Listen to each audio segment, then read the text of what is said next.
State and civil society पे क्या relation है, ग्रामसी का क्या विचार है, ये देखेंगे। तो पहला पॉइंट मैंने लिखा है, He does not understand the state in the narrow sense of the government. देखिए मार्क्स ने जो लिखा है, कार्ल मार्क्स ने, तो उन्होंने स्टेट को गवर्नमेंट के सेंस में यूज किया है।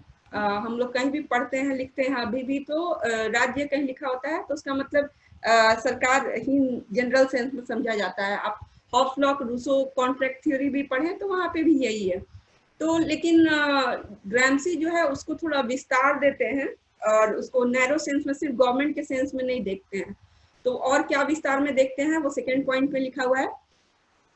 Instead he divides it between political society और दूसरा सिविल सोसाइटी। ठीक है,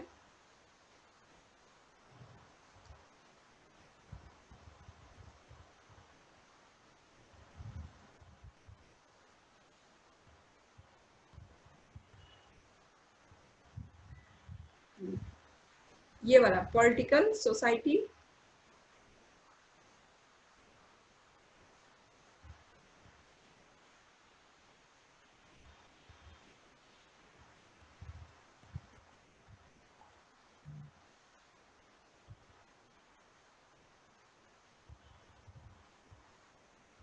ये नहीं है, पॉलिटिकल सोसाइटी और सिविल सोसाइटी।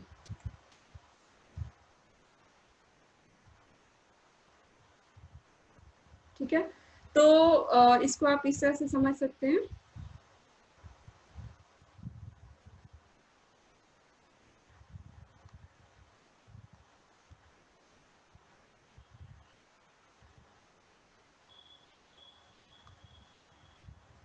पॉलिटिकल सोसाइटी और सिविल सोसाइटी। ठीक है, तो क्या अंतर है दोनों में? तो वो कहते हैं, ग्रामसी कहते हैं कि पॉलिटिकल सोसाइटी में तो पुलिस, आर्मी, ये सब आ गए। ठीक है, लीगल सिस्टम आ गया, पॉलिटिकल इंस्टीट्यूशंस आ गए, ये सब पॉलिटिकल सोसाइटी में आ गया। पार्लियामेंट हो गया, पुलिस हो गया, आर्मी हो गया, ये सब पॉलिटिकल सोसाइटी में आ गया। और दूसरा जो सिविल सोसाइटी है वो क्या होता है? जो सिविल सोसाइटी हम लोग टर्म यूज करते हैं, तो सिविल सोसाइटी में परिवार, एजुकेशन सिस्टम, ट्रेड यूनियन जो है, एनजीओ, ये सब आ जाते हैं। ठीक है, तो सिविल सोसाइटी हम लोग जो नॉर्मल सेंस में अभी आज की डेट में बात करते हैं, अगर किसी भी थिंकर की बात ना करें तो सिविल सोसाइटी माना जाता है कि हम लोग जो गवर्नमेंट में नहीं है सिविल सोसाइटी। अभी जैसे कोरोना के समय में ये कहा जा रहा है कि सिविल सोसाइटी का जो रोल है वो भी इम्पोर्टेंट है। मान लीजिए कि मजदूर जो है सड़क पे चल रहे हैं और उनको खाना खिलाया जा रहा है, तो जो हम लोग उसमें हेल्प कर रहे हैं या फिर जो खाना बांट रहे हैं, तो ये सब हम लोग सिविल सोसाइटी है। तो सिविल सोसाइटी भी हेल्प कर रहा है इस क्राइसिस में उबरने का, तो सिविल सोसाइटी इम्पोर्टेंट है। आपको याद होगा कि अन्ना आंदोलन जब हुआ था, अन्ना हजारे का जो आंदोलन हुआ था, तो उसको सिविल सोसाइटी का कहा गया था आंदोलन। ठीक है, तो सिविल सोसाइटी का मतलब आप लोग समझ गए होंगे। तो उसमें जो परिवार, education system, trade unions, NGO वगैरह ये सब आ गए। तो जो पॉलिटिकल सोसाइटी है वो पब्लिक एरेना में माना जाता है कि वो पब्लिक एरेना है स्टेट का। और जो दूसरा ये जो है सिविल सोसाइटी, ये प्राइवेट या नॉन स्टेट स्फीयर है, ये पर्सनल प्राइवेट है। ठीक है, आप ये बहुत सिंपल सी चीजें समझ सकते हैं। और जो सिविल सोसाइटी का काम होता है वो mediating between the state and the economy. ठीक है, स्टेट और इकोनॉमी के बीच में दोनों को लिंक करने का, उसके बीच रोल निभाने का ये काम करता है सिविल सोसाइटी।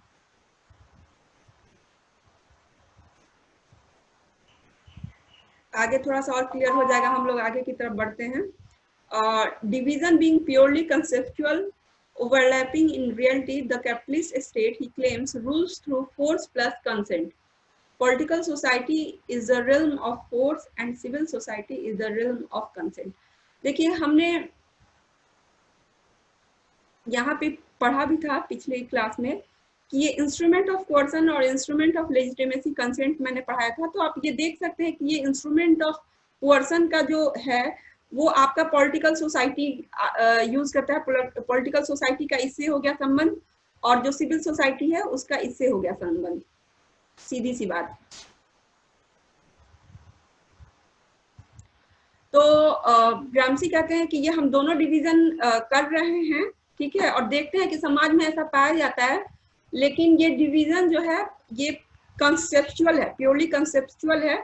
सच्चाई में क्या होता है, एक्चुअल में रियलिटी में क्या होता है कि ये ओवरलैप करते हैं। ओवरलैप मतलब होता है जैसे ये चीज है और ये हो गया, या फिर ये हो गया और इसी के ऊपर ओवरलैप बोलते हैं, यानी कि दोनों का जो क्षेत्र है वो सेम है। और क्षेत्र कौन सा है, जो उसका वो कौन है, सब्जेक्ट कौन है, तो जनता है, पब्लिक।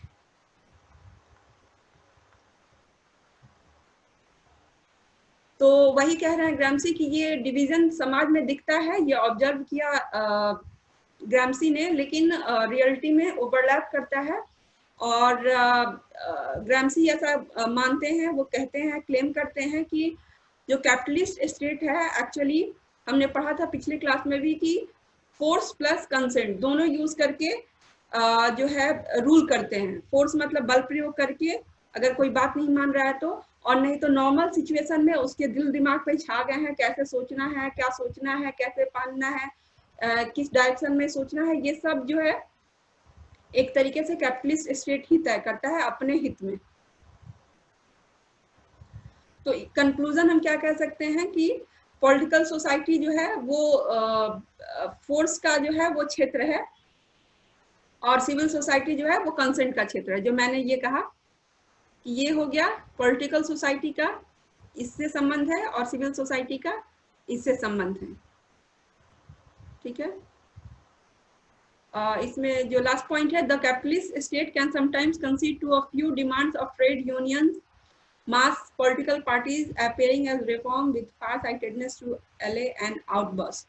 देखिए कैपिटलिस्ट स्टेट जो है गवर्नमेंट भी उसी का है, तो वो उनका कहना है कि कई बार जो है जो डिमांड होते हैं, जैसे ट्रेड यूनियन का हो गया, एनजीओ का हो गया, यानी कि सिविल सोसाइटी का जो है उसके डिमांड्स को कुछ डिमांड्स को कई बार मान लेते हैं वो लोग। क्यों? क्योंकि जो है उनके साइड से कभी रिवॉल्यूशन ना हो, ठीक है, वर्किंग क्लास रिवोल्ट ना कर दे, तो उनके जो कुछ चीजें हैं मान लिया कि खुश हो गए, तो उनका तो कैपिटलिस्ट का तो बहुत कुछ बच गया, ठीक है। अगर रिवोल्ट हो जाएगा तब तो कैपिटलिस्ट का सब कुछ खत्म हो जाएगा। तो कभी कभार जो है इस तरह के डिमांड को कैपिटलिस्ट स्टेट मान लेता है, समझ गए, दूरदृष्टि से, ताकि कोई भी जो आउटबर्स्ट रिवोल्ट है उसको ऐसी स्थिति क्रिएट ना हो। मैं अनम्यूट कर रही हूँ, किसी को नहीं समझ में आया तो पूछिए। समझ में आया? Yes, ma'am. चलिए, तो नहीं डाउट है तो आगे बढ़ते हैं।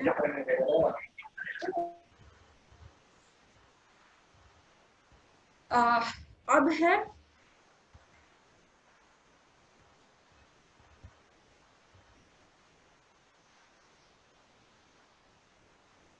Historic block. ये क्या चीज होता है? तो in the Gramscian philosophy, role of ideas and culture is the core means of rule.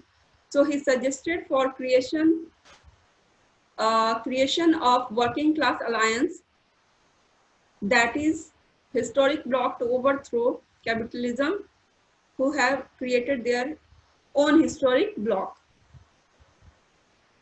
तो हिस्टोरिक ब्लॉक क्या चीज है? तो मान लीजिए कि जो कैपिटलिस्ट क्लास है, जो मालिक लोग हैं फैक्ट्री वगैरह, आप देखते होंगे कि उन लोग का एक सम्मेलन होता है, उन लोग का भी ग्रुप होता है कि कैसे प्रॉफिट बढ़ाया जाए या अपने हितों की रक्षा कैसे की जाए, ठीक है। जो है वर्किंग क्लास को जो है, मान लीजिए कि एक मालिक ने जो है 100 रुपये महीना रखा है तय करने का, दूसरा 90 रुपये महीने पे दे रहा है, उसको जो है सैलरी दे रहा है, तो जाहिर सी बात है कि 90 रुपए वाले में जो काम कर रहा है वो उठ के चले आएगा 100 रुपए में, क्योंकि उसको 10 रुपए ज्यादा मिल रहा है पर मंथ।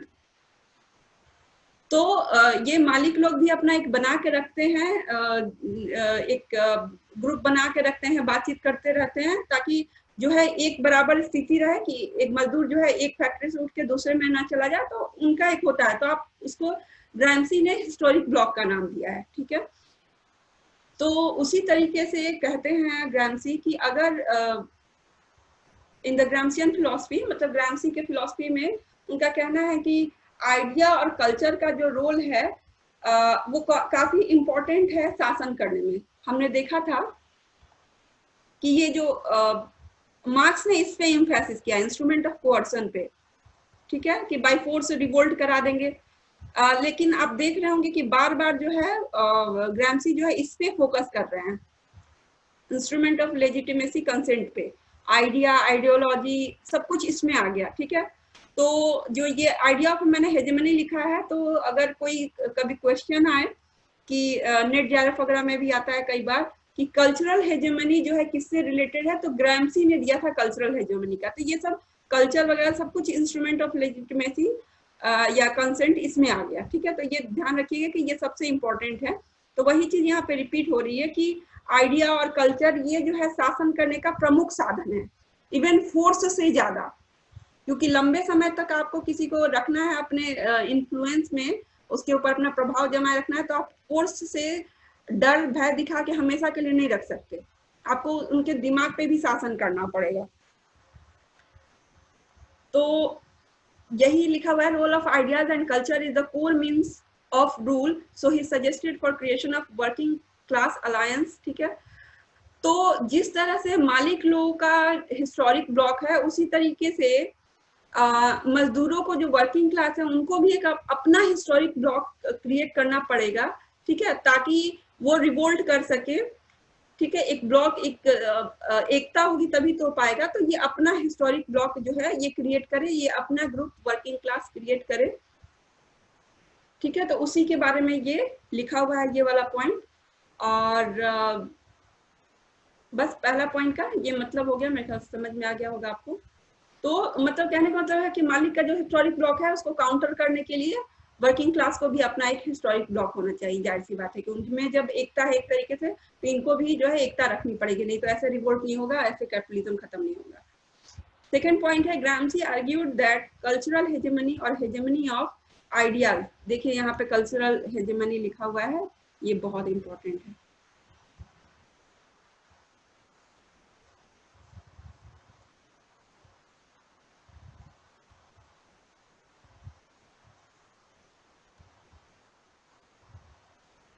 ये आप लोग एकदम बहुत इंपॉर्टेंट है, याद रखिएगा। कल्चरल हेजेमनी ग्राम्सी का है। Gramsci argued that cultural hegemony और hegemony of ideas and values depends upon the role of intellectual, because these intellectuals provide philosophy for masses. देखिए जो आइडिया और ये वैल्यूज वगैरह की बात है, तो मजदूरों में भी कुछ लोग पढ़े लिखे हो सकते हैं या जिनकी समझ ज्यादा है, ठीक है। तो अब अत्याचार हो रहा है, लेकिन ये सब एक ही चीज से पीड़ित हैं, ठीक है। ये सब चीजें समझना, अत्याचार हो रहा है, किस तरह से हो रहा है, क्या हो रहा है, जैसे मार्क्स ने समझा, जैसे ग्राम्सी ने समझा, तो उसी तरीके से अगर एक मजदूर है, वो बिना मजदूरी अपना दिमाग लगाए बस वो मेहनत करे जा रहा है, लेकिन वो समझ नहीं पा रहा है कि ये अत्याचार हो रहा है, इस पूरे कैसे, किस तरह से अत्याचार हो रहा है, किस तरह से जो है चीजें हो रही है, मेरे दिल दिमाग पे भी उनका शासन है। सिर्फ बात इतनी नहीं है कि हम कम सैलरी में हमसे काम कराया जा रहा है और ये सारी चीजें, बल्कि मेरे दिल दिमाग पे भी जिस तरह का मैं कपड़े पहन रहा हूँ, उन्हीं को, उनके स्टैंडर्ड को मान रहा हूँ, इस तरह से करके, तो ये सारी सच्चाई को समझना, तो इसके लिए थोड़ा इंटेलेक्चुअल्स का जो है रोल बहुत इंपॉर्टेंट हो जाता है। वही इसमें लिखा हुआ है कि role of intellectuals. Intellectuals capitalist class में भी होते हैं, उनके हित के लिए, साधने के लिए भी होते हैं, उनके अपने होते हैं, और मजदूरों में भी इंटेलेक्चुअल्स हो सकते हैं। और इन्हीं इंटेलेक्चुअल्स को ये जिम्मा दिया गया है कि वो ये सारी चीज को समझे कि इस तरह से अत्याचार हो रहा है, अत्याचार के क्या कारण हैं, सब एक ही समस्या से पीड़ित हैं, हम लोग को संगठित होना पड़ेगा। ये सारी चीजें कौन समझाएगा? इंटेलेक्चुअल्स, ठीक है। और यही इंटेलेक्चुअल्स चीजों को समझ के और फिलॉसफी ऑफ फॉर मासेस देंगे। वो जो है एक चीजों को जो है आसान भाषा में जो है मासेस यानी कि जो जनता है, मजदूर वर्ग है, उनको समझाएगा कि हाँ ऐसे ऐसे आप पे अत्याचार हो रहा है और इसका सॉल्यूशन क्या है। ठीक है, तो इसके लिए एक पूरे तरीके से विचार डेवलप करना, थोड़ा ऑर्गेनाइज तरीके से, और फिर समझाना, ये सारा काम किनका है? इंटेलेक्चुअल्स है। और इंटेलेक्चुअल्स मजदूर वर्ग में जो इनके अपने होंगे, जाहिर सी बात है वही मजदूर के लिए सोचेगा। जो इंटेलेक्चुअल्स कैपिटलिस्ट क्लास है वो तो मजदूर वर्ग के हित में सोचेगा नहीं। तो मजदूर वर्ग में भी जो इंटेलेक्चुअल्स होंगे, जो बुद्धिजीवी होंगे, ठीक है, तो इनके समस्याओं को पहचान के और इनके समस्याओं का निदान के लिए एक पूरा फिलॉसफी, एक विचार डेवलप करेंगे। ये है इस पॉइंट का मतलब। मैं अनम्यूट कर रही हूँ, ये समझ में आया? बताइए। Yes ma'am. समझ में आ गया? क्लियर है? Yes ma'am.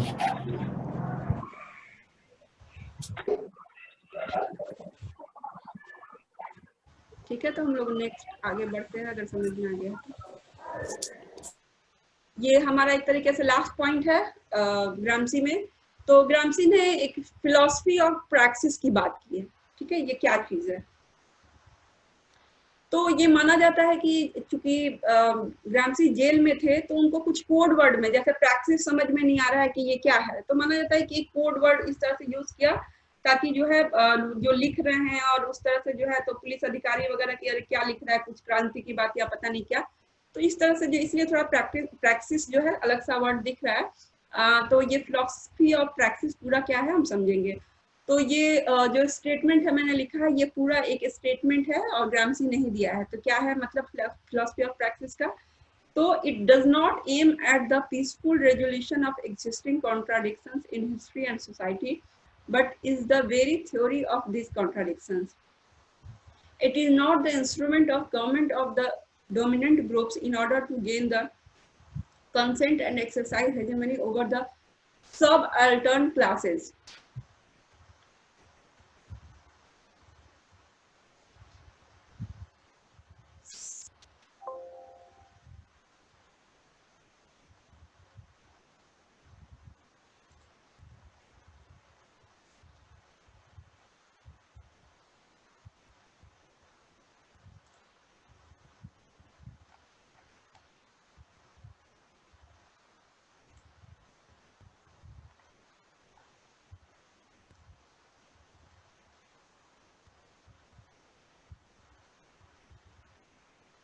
ठीक है, ये बहुत इंपॉर्टेंट है। Who want to educate themselves in the art of government and who have an interest in knowing all truths, even the unpleasant ones, and in avoiding the impossible deceptions of the upper class and even more their own.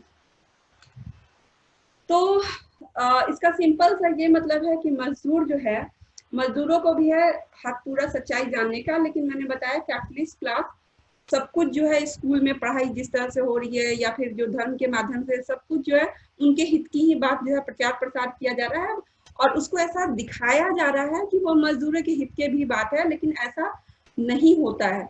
तो मजदूरों को भी जो है अपनी बात समझनी पड़ेगी। यहाँ पे सब अल्टर्न क्लासेस हैं। अगर हिंदी में आप इसको समझना चाहें तो एक मोटा मोटी वर्ड है, दबे कुचले जो वर्ग हैं, ठीक है, मजदूर हो गए या वर्किंग क्लास, ये सब हो गए, तो सबअल्टर्न क्लास का ये मतलब होता है। तो इसको आप वर्किंग क्लास भी मान सकते हैं, सबअल्टर्न क्लास जो है सेम चीज है।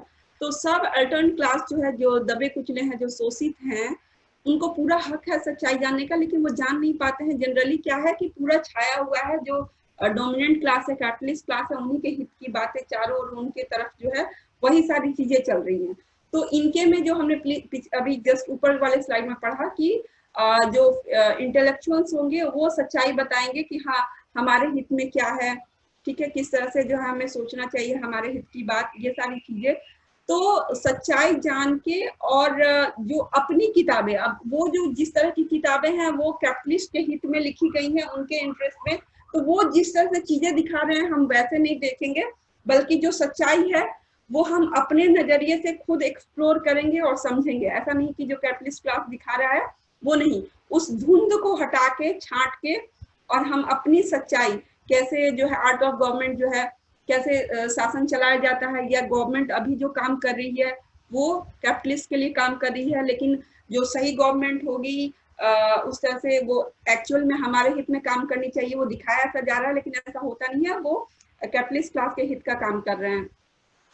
तो ये सब है। और पूरी तरीके से सच्चाई, नोइंग ऑल ट्रूथ्स, सारी तरह से सच्चाई जान के, और इस तरह के फिलॉसफी, पहले तो वो सारी सच्चाई मजदूर समझ जाएं कि हाँ ये इस तरह से हम पे अत्याचार हो रहा है और ये सच्चाई है।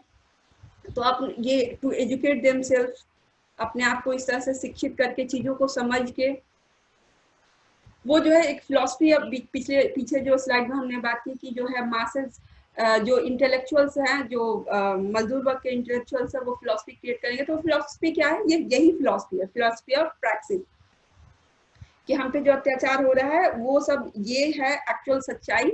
इसको किस तरह से हटा के रिवोल्यूशन करके, और फिर जो है हमारा जो है जब कैपिटलिस्ट क्लास खत्म हो जाएगा तभी जाके जो है सब बराबर होंगे, रिवोल्यूशन होगा, ये सारी चीजें। तो ये सारी फिलॉसफी जो इंटेलेक्चुअल्स क्रिएट करेंगे तो उसी को बोलते हैं फिलॉसफी ऑफ प्रैक्टिस।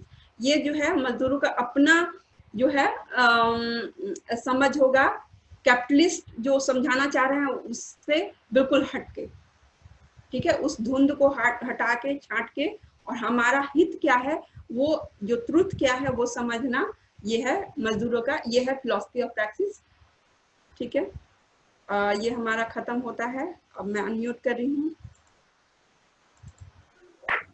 हाँ बताइए, समझ में आया या नहीं आया? Yes ma'am. मैम तो ये पूछना था कि इंटेलेक्चुअल्स की जरूरत तो दोनों ग्रुप को है ना? हाँ, इंटेलेक्चुअल्स दोनों ग्रुप में होते हैं भाई, पढ़े लिखे समझदार तो किसी में भी हो सकते हैं ना। Yes ma'am. तो वही बात है। तो जो इसके जो मजदूरों के जो समझदार लोग हैं वो एक फिलॉसफी डेवलप करें और वही समझाएं। इसी को लेनिन ने वैनगार्ड कहा है, ठीक है, लेनिन स्टालिन आप लोग पढ़ेंगे तो लेनिन ने इसी को वैनगार्ड कहा है। तो उसी तरह की चीज है कि जो है उसमें अब सारे मजदूर तो इतने समझ हो नहीं पाते, समझ नहीं होता है कि अपने अत्याचार को समझ सके और इसको ऑर्गेनाइज करके एक समझ सके कि हाँ ये कॉमन प्रॉब्लम है, हम लोग एक ही समस्या से पीड़ित हैं, एक ही जो है। तो मार्क्स का एक बहुत फेमस स्टेटमेंट है कि विश्व के मजदूरों एक हो जाओ, तुम्हारे पास खोने के लिए सिर्फ चेन है, पाने के लिए पूरा दुनिया है, और खोने के लिए सिर्फ चेन है। तो इसी तरह की बात है। बस मेरे ख्याल से समझ में आ गया होगा। कुछ और डाउट हो तो यस मैम।